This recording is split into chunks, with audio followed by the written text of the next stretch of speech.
It is my honor to introduce our distinguished medalist, Dr. Anthony Fauci.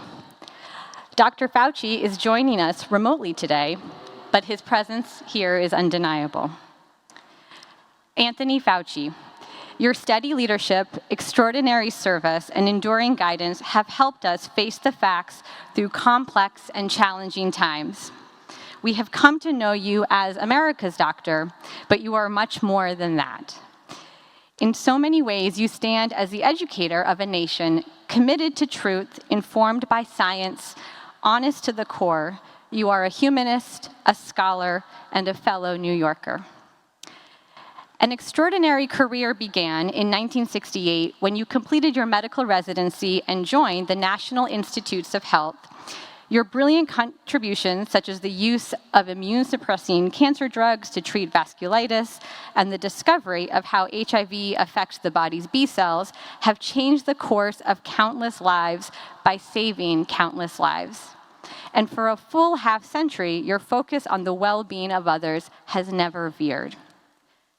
Since 1984, you have served as director of NIH's National Institute of Allergy and Infectious Diseases. You have guided us through the defining health crises of our time: HIV/AIDS, Ebola, SARS, anthrax, Zika, COVID. Always ensuring that public policy and scientific evidence work in tandem for the greater good. It is no wonder that 7 US presidents have turned to you for your wisdom. You tell it like it is, and you continue to serve, to this day as the chief medical advisor to President Biden. Time and again, in an ever more divided world, you have championed a socially just approach to public health. In the 1980s, you supported AIDS activists in their call for parallel track testing. During the early 2000s, you spearheaded the president's emergency plan for AIDS relief. And throughout the COVID pandemic, you have not let us forget that the burden of hospitalization and death is disproportionately borne by minority communities. Your words resound and remind, now is the time, if there ever was one, for us to care selflessly about one another. Dr. Anthony Fauci, you embody the promise that to educate is to inspire. So thank you for inspiring us. Thank you for your willingness to learn and change, and for your steadfast leadership in unpredictable times. Even at a distance, we hope you can sense our immense gratitude and pride as we present you with the Teachers College Medal for Distinguished Service. Thank you. It is truly a great honor to receive the President's Medal from Teachers College at Columbia University. And I want to thank the Teachers College Board of Trustees and President Bailey for selecting me. I am humbled by this recognition, and it is especially meaningful to me given my family history. My father graduated from Columbia College of Pharmacy in 1931, and of my 3 children, my middle daughter graduated from Columbia in 2012, and my oldest daughter received her master's degree in developmental psychology right here at Teachers College in 2013. In receiving this medal, I want to take the opportunity to articulate a brief message to the graduating class.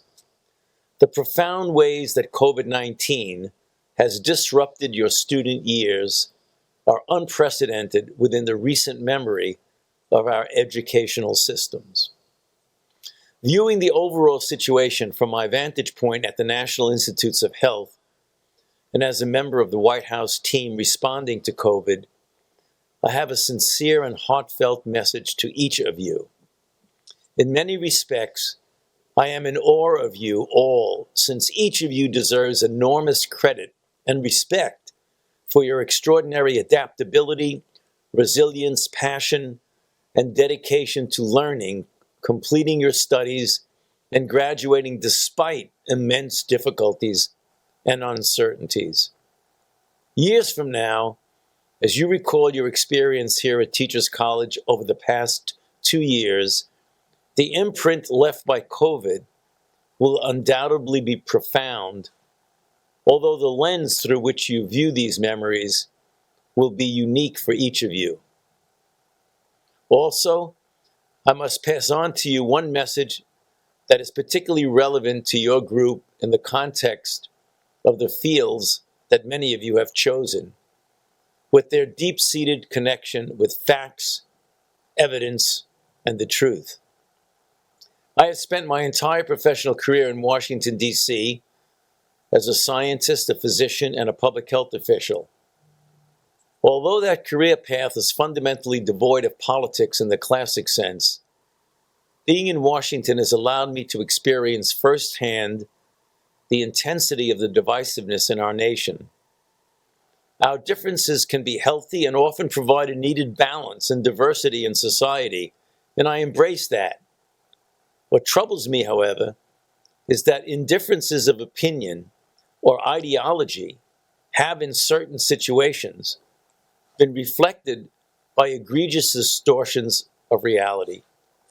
Sadly, elements of our society have grown increasingly inured to a cacophony of falsehoods and lies that often stand largely unchallenged.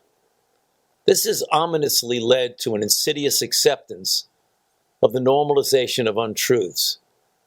I appeal to you, please remember this. It is our collective responsibility not to sink to a tacit acceptance of the normalization of untruths. Seek and listen to opinions that differ from your own to broaden your understanding, but apply your abilities for critical thinking to analyze and examine, skills which you've honed here at Teachers College, to discern and challenge weak assertions built on untruths.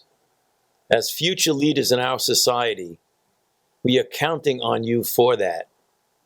Congratulations, good luck, and God bless you.